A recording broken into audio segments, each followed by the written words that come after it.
নাজিৰা বিধানসভা সমষ্টিত প্ৰথমবাৰৰ বাবে প্ৰক্ষেপ ৰাইজৰ দলৰ প্ৰাৰ্থী ভোট গণনা চলি থকাৰ সময়তে তীব্ৰ প্ৰতিক্ৰিয়া ৰাইজৰ দলৰ নেতা ঋতুমণি হাজৰিকাৰ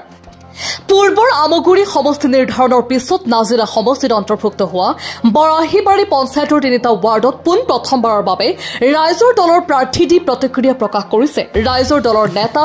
ঋতুমণি হাজৰিকাই বৰ্তমান সময়ত কংগ্ৰেছৰ নিৰ্বাচন সম্পৰ্কে আৰু মিত্ৰতা সন্দৰ্ভত গুৰুতৰ অভিযোগ উত্থাপন কৰিছে নেতাগৰাকীয়ে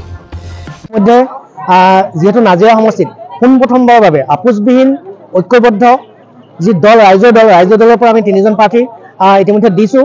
বৰাহীবাৰী পঞ্চায়তৰ 8 নম্বৰ 6 নম্বৰ 4 নম্বৰ ৱাৰ্ড 3জন দিছোঁ নাজিৰা সমষ্টিত ৰাইজৰ দলৰ প্ৰথম খোজ আৰু খন্তেক সময়ৰ পিছতে ইতিমধ্যে যি আমাৰ বেলট পেপাৰ হিচাপ হ'ব আমি আশাবাদী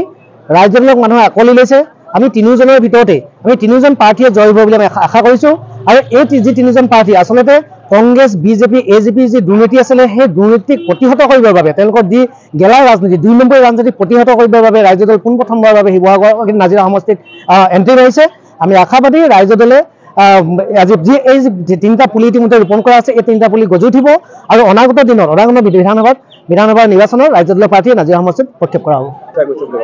আচলতে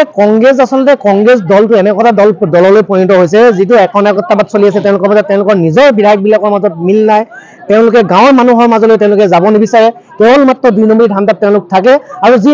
ৰাইজৰ দলৰ যি মিত্ৰতা তেওঁলোকে কৰিব নিবিচাৰে কেৱল নিজকে তেওঁলোকে ৰজা বুলি ভাবি থাকে কংগ্ৰেছৰ এনেকুৱা